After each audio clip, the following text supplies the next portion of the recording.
Blackstone Publishing presents Evolution versus Creationism from the editors of Scientific American. This book is read by Suzie Althens. All charts, diagrams, and photographs that appear in the print edition of this book can be found in the bonus PDF file that accompanies your audiobook CD or download. Evolution versus Creationism. Inside the Controversy. Charles Robert Darwin's 1859 landmark book, On the Origin of Species, introduced the theory of biological evolution to the masses. In 1831, the then medical school dropout and recent graduate of Divinity School had set sail on a worldwide voyage on the HMS Beagle.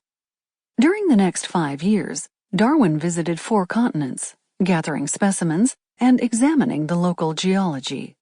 Over 20 years later, he laid out in his milestone manuscript the data he gathered on the Beagle expedition, along with subsequent findings from research, experimentation, and correspondence with scientific colleagues.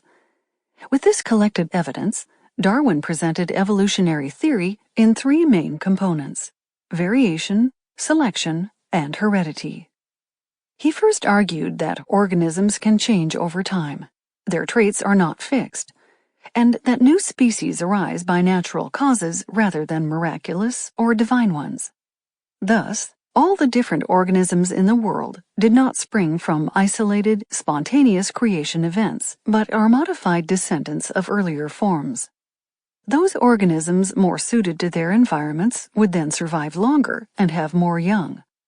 Also referred to as transmutation, evolution thusly happened over many generations by a process he called natural selection.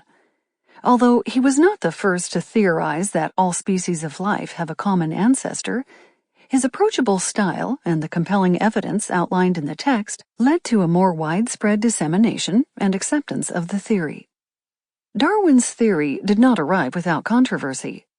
Early on, the Church rejected the scientific evidence of common ancestors for all species by calling it atheist, and strongly adhering to the idea of creation and growth as it is explained in Genesis.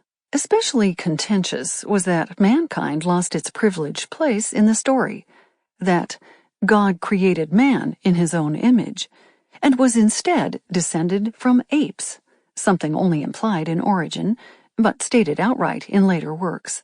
In fact, Darwin himself struggled with the idea. He suffered bouts of illness and was terrified of losing his reputation and facing the ostracism that his grandfather. Sample complete. Ready to continue?